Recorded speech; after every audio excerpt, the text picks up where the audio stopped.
Shalom à tous et à toutes. Je suis heureuse de vous retrouver dans notre émission C'est l'heure de goûter.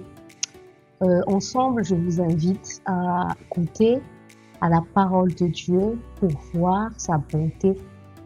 Pour vous remémorer un peu, l'émission s'est inspirée du psaume de David dans le psaume chapitre 34, verset 8 ou 9 selon les versions. Voyez, goûtez, venez, voyez et goûtez combien Dieu est bon. On peut goûter à la bonté de Dieu à travers sa parole. Aujourd'hui, je vous invite à goûter à la bonne part. Ce sera le titre de notre émission aujourd'hui pour toi qui m'écoute. Et pour connaître c'est quoi la bonne part. Il y a une bonne part que toi et moi, nous devrions choisir. Amen. Et si tu veux découvrir un peu plus de quoi ça en parle, je t'invite à ouvrir ta Bible dans les évangiles, dans Luc chapitre 10, versets 38 à 42. Luc chapitre 10, versets 38 à 42. Goûtons ensemble donc à la bonne parole de Dieu, au nom de Jésus. Comme Jésus était en chemin avec ses disciples, il entra dans un village et une femme nommée Marthe le reçut dans sa maison. Elle avait une sœur nommée Marie qui, s'étant assise aux pieds du Seigneur, écoutait sa parole. Marthe, occupée à divers soins domestiques, survint et dit: Seigneur, cela ne te fait rien que ma sœur me laisse seule pour servir? Dis-lui donc de m'aider. Le Seigneur lui répondit: Marthe, Marthe, tu t'inquiètes et tu t'agites pour beaucoup de choses. Une seule chose est nécessaire. Marie a choisi la bonne part qui ne lui sera point ôtée. Amen. Amen. Amen. C'est quoi cette bonne part que Jésus nous demande de choisir? Amen. Pour connaître un peu plus le contexte de notre passage biblique, donc c'est Jésus qui est venu rendre visite à Marie. Il est venu dans sa maison et il y avait aussi sa sœur Marthe avec elle dans sa maison. Donc, Jésus est venu comme étant un invité de marque dans la maison de Marthe.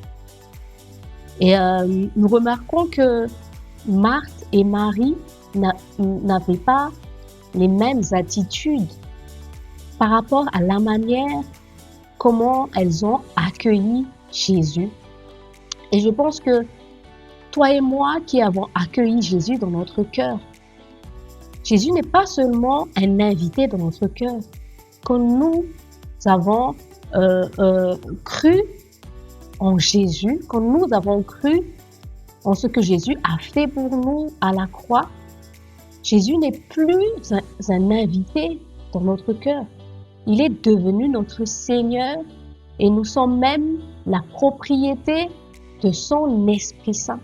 Parce que nous avons été rachetés par le sang de Jésus. Autrefois, nous avons été des esclaves de Satan de par nos péchés. Mais Jésus a racheté nos âmes. Il est allé jusqu'en enfer. Il est mort pendant 3 jours pour payer le prix de notre condamnation, pour payer le prix de nos fautes. Et Satan ne peut plus retenir nos âmes et nos vies une fois que nous appartenons à Jésus. Donc, si je reviens à notre histoire de Marthe et sa sœur Marie, premièrement, on va regarder à Marthe. Donc, Marthe, elle a reçu Jésus. Mais Marthe, elle pensait qu'il fallait s'occuper de beaucoup de choses pour accueillir Jésus, alors que Jésus, il était déjà dans la maison. Et imaginez donc que vous recevez un invité de marque vous l'installez dans votre salon, sur le canapé. Et une fois qu'il est installé sur votre canapé, vous vous mettez à la place de Marthe. Donc, qu'est-ce que Marthe, elle faisait? Marthe, elle était à la cuisine. Marthe, elle était partout, sauf en présence de Jésus, là où Jésus était. Et même en regardant à cette histoire, elle était tellement occupée aux soins domestiques. Son intention était bonne parce que elle voulait plaire à Jésus. Sûrement qu'elle s'est dit, je vais faire beaucoup à manger, je vais préparer à boire et tout ça. Mais le problème, c'est que Jésus était là, mais elle n'était pas là avec Jésus.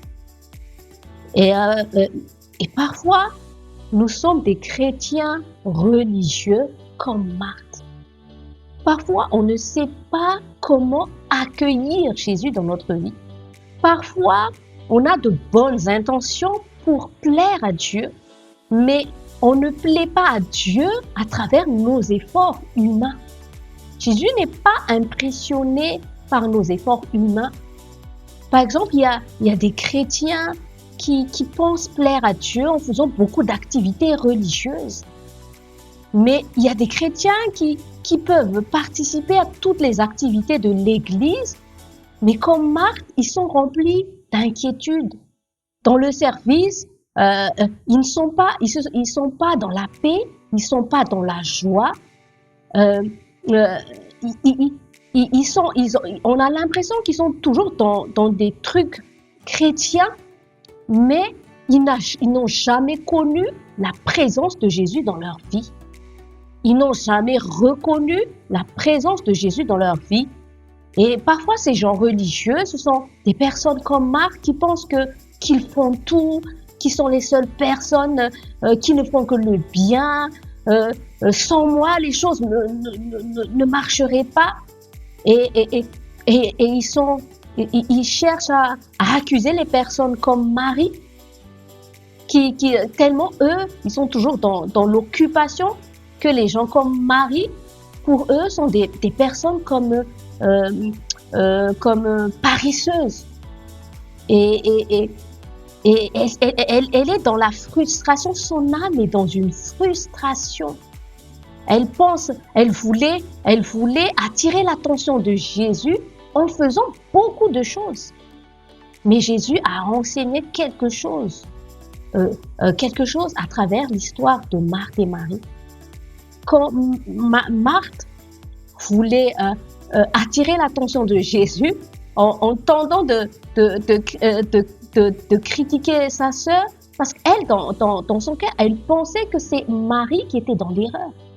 Que elle était dans la cuisine et tout pour préparer le meilleur repas pour que Jésus soit...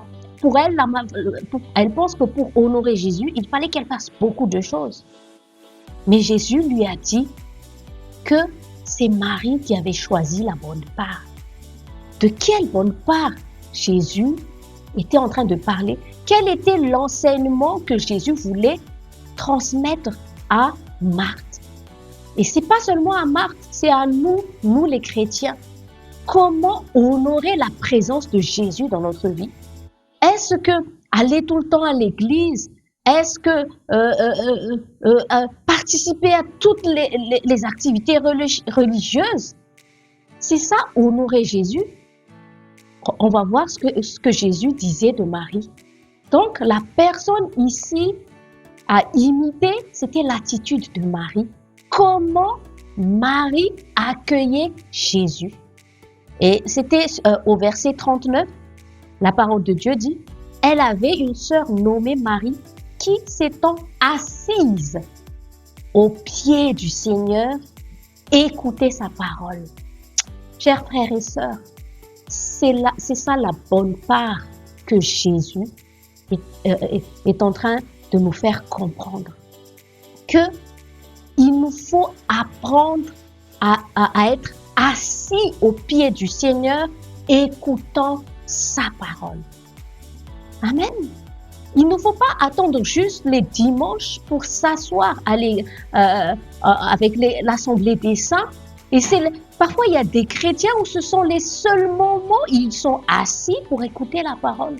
Et parfois même, il y a des gens qui sont assis dans l'église, mais comme ils n'ont jamais appris à honorer la présence de Jésus en écoutant sa parole, parfois ils peuvent être juste présents de corps, mais leur cœur n'est pas en connexion avec la présence de Jésus, n'est pas en connexion avec la parole de Dieu. Quand imaginez l'image de Marie qui est assise aux pieds de Jésus, c'est l'image, ça doit être l'image de nos âmes. Nos âmes doivent être au repos dans la présence de Dieu. Nos âmes doivent apprendre à laisser de côté toutes nos préoccupations et nos occupations, nos activités humaines et apprendre à avoir ce temps chaque jour où on se pose dans la présence de Jésus pour apprendre à l'écouter. C'est pas quelque chose à faire à la hâte. C'est parfois on se dit oui mais j'ai lu ma Bible aujourd'hui. Ah oui mais est-ce que tu as pris vraiment ce temps où tu t'es assis pour laisser Dieu te parler à travers sa parole? Il ne faut pas juste lire la Bible pour la lire et être comme des marques où on se dit ah aujourd'hui j'ai fait mon activité religieuse, ah j'ai lu la Bible, ah j'ai lu les 10 chapitres. Mais est-ce que ton cœur s'est laissé imprégner par cette parole? Amen. Vous savez, parfois on pense que la Bible a été juste écrite pour les futurs pasteurs ou les futurs prêtres et que c'est juste à eux d'étudier la Bible. La Bible a été écrite pour tous les chrétiens. La Bible a été écrite pour chaque enfant de Dieu. Amen. Et dans l'histoire de l'humanité, il y a eu beaucoup d'adversité avant que cette Bible soit complète là, afin que toi et moi, nous pouvons avoir librement à ce livre qui contient la parole de Dieu, qui contient, qui nous fait connaître qui est Dieu à travers Jésus-Christ. Amen. Et notre problème, c'est que parfois, les chrétiens ne veulent pas connaître Dieu. Pour eux, la vie chrétienne se résume juste à je prie pour que Dieu exauce mes prières, je prie pour que Dieu résout mes problèmes, ça me suffit d'aller à l'église, ça me suffit je suis dans la chorale, je ne pêche pas beaucoup, je suis comme Marthe, je fais tout pour paraître une bonne chrétienne aux yeux de tous. Mais c'est pas ça qui touche le cœur de Dieu. Ce n'est pas ça. Jésus n'est pas impressionné par nos performances humaines. Jésus veut un cœur attentif à lui, attentif à sa parole. Amen. Et Jésus a dit, une seule chose est nécessaire. Parfois, on fait toutes choses. On fait beaucoup de choses religieuses qu'on qualifie de vie chrétienne, mais ce n'est pas les activités religieuses. Activité religieuse ne signifie pas vie chrétienne. Amen. Tu peux être religieux sans connaître Dieu. Tu peux être attaché à des traditions chrétiennes sans connaître Dieu, sans avoir un cœur qui est proche de Dieu. Et je suis désolée s'il y a des gens qui vont être fâchés, mais il y a des gens qui sont plus attachés à leur religion chrétienne qu'attachés à Dieu lui-même. Il y a des gens qui sont fiers de leur appartenance religieuse, mais qui ne connaissent pas Dieu, qui ne cherchent pas à connaître Dieu. Ils sont justes, ils cherchent leur satisfaction dans les choses qu'ils font en tant qu'activité religieuse. Ils basent leur vie chrétienne sur les choses qu'ils font.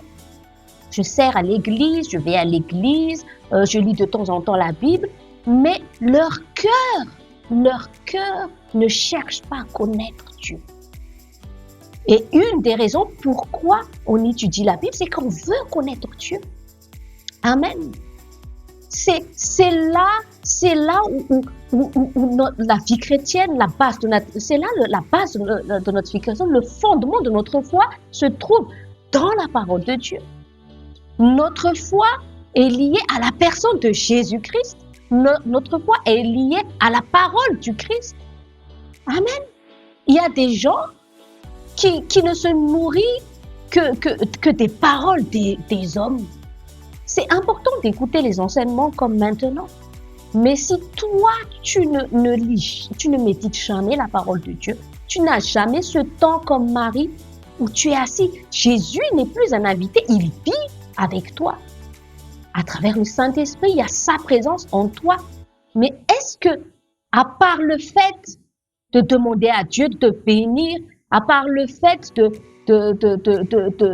dire à Dieu, de demander à Dieu de signer une liste de nos prières pour qu'il nous les accorde, est-ce que tu as un cœur qui veut connaître ce Dieu qui est venu à toi et à moi sur terre il y a plus de 2000 ans? Il n'est pas juste venu comme ça, il n'est pas venu pour se promener sur terre pendant 33 ans. Il n'est pas venu en touriste pendant 33 ans.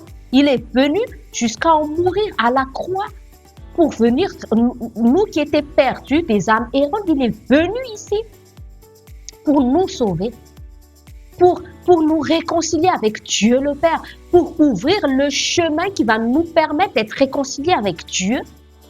Et ce chemin de réconciliation nous permet d'être en communion avec Dieu. Amen. Donc, Dieu n'est pas un Dieu impersonnel. Dieu veut entrer en communion avec nous.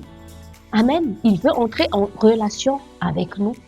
Et c'est là que l'histoire de Marthe et Marie nous enseigne sur quelle est la vraie vie chrétienne. La vraie vie chrétienne commence par notre attachement à la personne de Jésus-Christ. Jésus n'est pas une religion. Jésus n'est pas une dénomination. Notre attachement aux dénominations, ça ne touche pas le cœur de Dieu. Ça ne veut pas dire que ça sert à rien d'aller à l'église, ça sert à rien de servir à l'église. Mais si on ne fait que ça, mais qu'à côté on n'a même pas la vraie vie avec Dieu, tout cela n'est que de la religiosité. Tout cela ne plaît qu'à nous-mêmes. Tout cela ne sont que le fruit des œuvres de notre chair. Amen. Dieu veut un cœur à cœur avec nous. Amen. Et il est venu, si nous l'avons accueilli dans notre cœur, il veut un cœur à cœur. Amen. Donc, le service, notre service, ne remplacera jamais notre intimité avec Dieu. On ne bâtit pas notre vie chrétienne sur la base des services religieux. On ne base pas notre vie chrétienne sur les activités religieuses. Je prie vraiment que le Saint-Esprit vous visite et qu'il renverse tous les esprits de religiosité qui vous empêchent de jouir de cette communion avec Jésus-Christ. Amen. Pour que vous puissiez vivre une vie vraiment épanouie en étant unis avec Jésus, en ayant un cœur qui veut le connaître. Si quelqu'un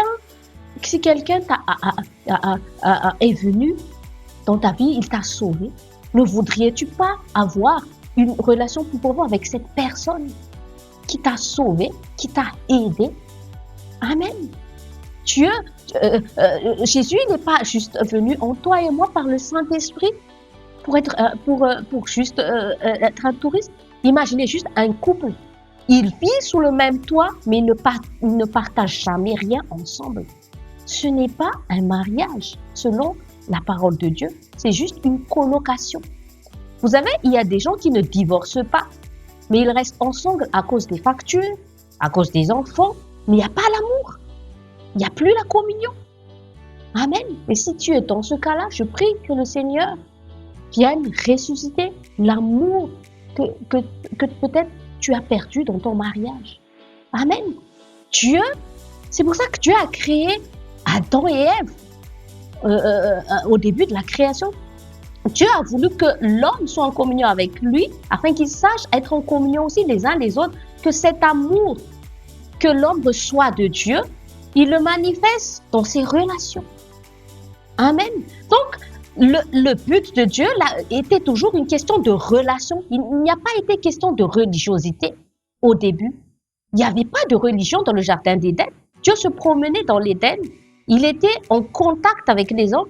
Mais l'homme a été séparé d'avec Dieu à cause du péché. Que l'homme ne savait plus être commun avec Dieu. Ce n'était plus familier. C'est devenu bizarre pour Adam, la présence de Dieu. Il a fui la présence de Dieu. Il a encore entendu la voix de Dieu, mais il n'était plus dans la présence de Dieu. Dieu lui parlait, il fuyait Dieu à cause du péché. Amen. Mais à cause de l'œuvre de Jésus-Christ, maintenant, on peut restaurer notre relation avec Dieu. Et j'aimerais te faire part qu'il n'y a pas plus grande satisfaction de bonheur pour l'homme que de connaître Dieu, que d'entrer dans la communion avec Dieu. Tout ce que les hommes n'arrêtent pas de chercher, en fait, les hommes font des marques, ils cherchent à faire toutes sortes de choses, de leurs propres efforts. Ils veulent faire des efforts pour atteindre Dieu. Non. On cherche pas à faire des efforts pour atteindre Dieu. On ne satisfait pas Dieu par notre propre justice. On ne satisfait pas Dieu par nos propres bonnes actions. On satisfait Dieu parce que nous sommes en Jésus-Christ. C'est Jésus qui nous a justifiés, sanctifiés. C'est à cause de Jésus que nous pouvons nous tenir dans la présence de Dieu, du Père. Amen. Nous sommes acceptés dans la présence de Dieu à cause de ce que Jésus a fait. Donc, si tu n'honores pas Jésus, si tu n'honores pas sa présence et honorer la présence de Jésus, c'est comment accueillir sa parole. Amen. On ne peut pas être chrétien et vivre indépendamment de la parole de Dieu. Et en plus, avec notre téléphone d'aujourd'hui, qu'est-ce qu'on ne trouve pas sur le téléphone? Tu peux être connecté avec le monde entier. Tu peux t'informer de toutes sortes de choses qui se passent en Amérique, en Afrique, en Asie. Tu peux même t'intéresser sur la vie d'une personne que tu ne connais pas, mais que tu vois en photo sur les réseaux sociaux. Et comment tu ne veux pas connaître Dieu? Pourquoi tu t'intéresses à tellement de choses? Et la plupart des choses dans ce monde sont si insensées, ça soûle nos âmes, ça soûle nos esprits, ça nous empêche d'entendre Dieu, ça nous empêche de voir clairement Dieu, tout ça, ça nous empêche d'être attentifs à la présence de notre Seigneur qui est toujours là pour nous, qui ne nous abandonne pas. On s'intéresse aux séries, on s'intéresse à la vie des people, et pourquoi on ne s'intéresse pas à Jésus? Alors qu'on se dit être chrétien. Amen. Être chrétien, ça ne se résume pas à dire que oui, je suis chrétien. Oui, je suis catholique, je suis protestant, Mais Dieu ne nous reconnaît pas à cela. Jésus a dit, c'est Marie qui a choisi la bonne part. Il ne faut pas noter. Elle a choisi ce qui est nécessaire. Parfois, on est partout dans ce qui est futile et c'est si facile pour la nature humaine de faire de ce qui est nécessaire comme ce qui est indispensable. Est-ce que nous avons ce temps où nous sommes assis dans la présence de Jésus et où on ouvre notre Bible? Parfois, les gens disent, mais je ne sais pas entendre Dieu. Mais comment peux-tu apprendre à entendre Dieu si tu n'ouvres jamais la parole de Dieu? Si tu prends jamais ce temps où tu te poses, où tu t'assis tranquillement, tu mets tout de côté. Même tes soucis, tu les laisses, tes inquiétudes, laisse. Lis la Bible jusqu'à ce que tu t'oublies toi-même. Lis la Bible jusqu'à ce que tu oublies même tes problèmes. Et laisse Dieu te parler à travers la parole de Dieu. Amen. Parce que, vous savez, le plus grand de nos problèmes, ce n'est pas nos problèmes en question. Le plus grand de nos problèmes, c'est nous-mêmes qui n'arrivons pas à nous oublier dans la présence de Dieu. Dieu s'occupe de nous. Si vous savez comme Dieu s'occupe de nous, mais Dieu ne peut pas s'occuper de nous parce que nous voulons être comme des marques. On veut prendre même la place de Dieu parfois. S'inquiéter, c'est prendre la place de Dieu, mais sans pouvoir apporter aucune solution. Amen. Donc, apprenons à choisir la bonne part qui est nécessaire. Apprenons à chaque jour à honorer cette présence de Jésus qui est toujours là, qui nous abandonne jamais en écoutant sa parole. Amen. Et les signes qui montrent que tu as besoin de cette bonne part, c'est quand tu commences à t'inquiéter pour tout et n'importe quoi. Tu n'arrives pas à trouver la paix, c'est que tu as laissé de côté la bonne part nécessaire. Tu as pris la mauvaise part. Si tu es chrétien, mais tu es tout le temps stressé, tu es tout le temps angoissé, tout le monde qui sont autour de toi sont un problème. Tu as l'impression que les gens ne sont pas tels qu'ils devraient être. Tu as l'impression que tout le monde empêche ton avancement, que c'est le mari, c'est les enfants le problème. C'est un signe que tu as laissé de côté la bonne part. Prends la bonne part. Laisse tout ça de côté et assieds-toi au pied de Jésus. Jésus, parle-moi. Jésus, quand je vais ouvrir ma Bible, révèle-toi à mon cœur, Seigneur. Amen. Illumine les yeux de mon cœur à travers ta parole. Psaume 119, 57. Qu'est-ce que la parole de Dieu dit? Psaume 119, verset 57. Ma part, ô Éternel, je le dis, c'est de garder tes paroles. Vous savez, Adam, il a tout perdu. Il a perdu le jardin d'Éden et tout ce qu'il y contenait. Parce que quoi? Il n'a pas gardé la seule instruction que Dieu lui avait donnée. Et c'est ce qui se passe dans la nature humaine. On veut être partout sans d'abord se baser dans la parole de Dieu. Qu'est-ce que Dieu m'a dit? Qu'est-ce que Dieu me dit face à cette situation? Face à mes ennemis, qu'est-ce que la parole de Dieu dit? Je veux garder sa parole. La parole de Dieu dit, aime tes ennemis. La parole de Dieu dit, pardonne. La parole de Dieu dit, c'est ça, garder la bonne part. Ne t'inquiète de rien. Amen. Tu apprends d'abord à connaître la parole de Dieu et à garder la parole de Dieu. Et c'est comme ça que tu vas vivre dans la présence du Seigneur Jésus face à tous les défis de la vie. Il ne s'agit pas d'essayer de faire et de dire à Jésus, Jésus, tu sais, j'ai déjà tout fait. Regarde, ça ne change pas. Mais où es-tu, Jésus? Je fais tout, j'en peux plus.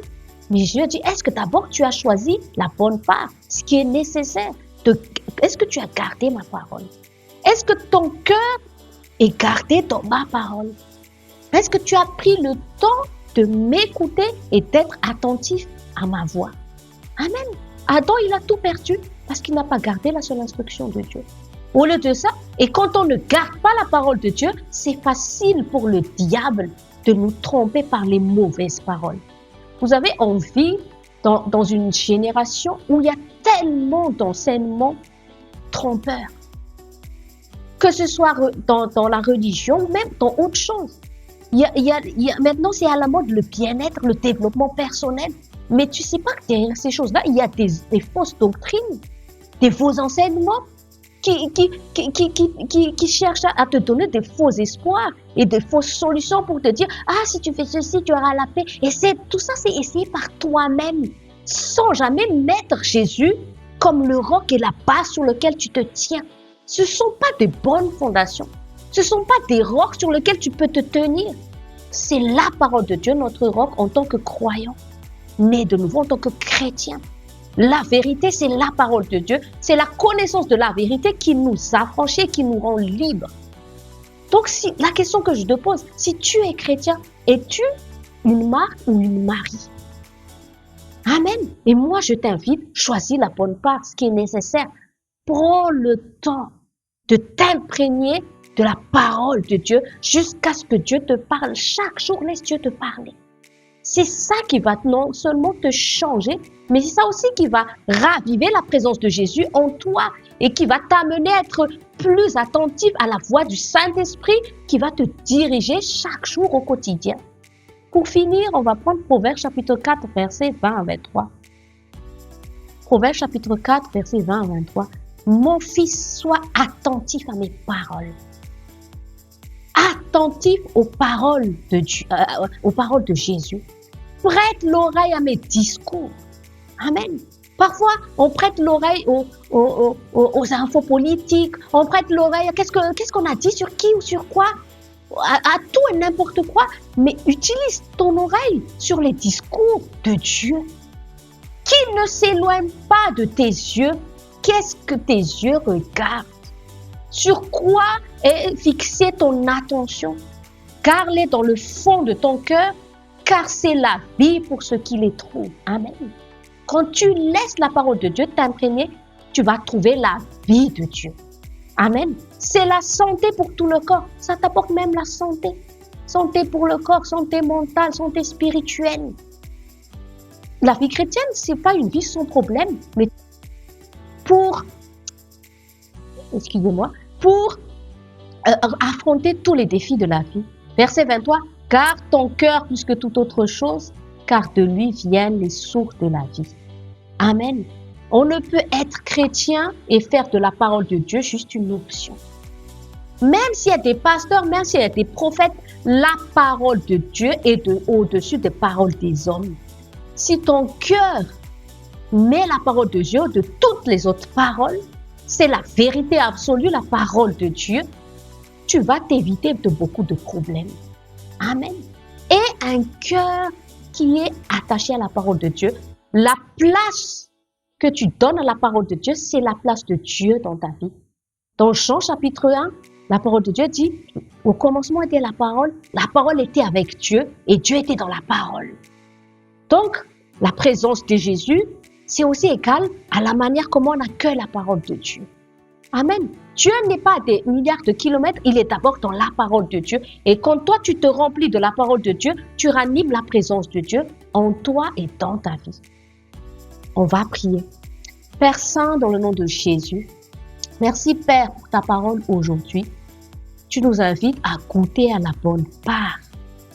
La bonne part, Seigneur, c'est d'apprendre à demeurer dans ta parole. C'est de garder ta parole dans notre cœur. Seigneur, je prie pour chaque personne qui est en train de m'écouter, que leur cœur, Seigneur, soit un cœur qui soit entier à la parole de Dieu. Je prie, Seigneur, que tu les délivres de tout esprit de rejet à la parole de Dieu, de tout esprit qui les empêche de s'attacher à ta parole, tout esprit qui cherche à les empêcher à aimer la parole de Dieu, les esprits qui les embrouillent chaque fois qu'ils veulent méditer la parole de Dieu, chaque fois qu'ils veulent écouter des prédications, il y a des esprits qui manigancent pour que jamais ils ne trouvent cet endroit comme Marie pour s'asseoir auprès du Seigneur. Je les délivre de toutes les stratégies démoniaques qui les empêchent de trouver cette bonne part. Conduis les Saint-Esprit toujours à choisir cette bonne part qui est nécessaire pour leur vie spirituelle, pour leur vie avec toi, Seigneur. Aide-les, Seigneur, et révèle-toi, parle-leur à travers la parole qu'ils vont méditer quotidiennement, que tu les bénisses à travers ta parole, révélée, Seigneur, que tu les visites à travers ta parole, Seigneur, au nom de Jésus. Amen. Je vous dis à la prochaine fois pour une nouvelle émission. Shalom, shalom.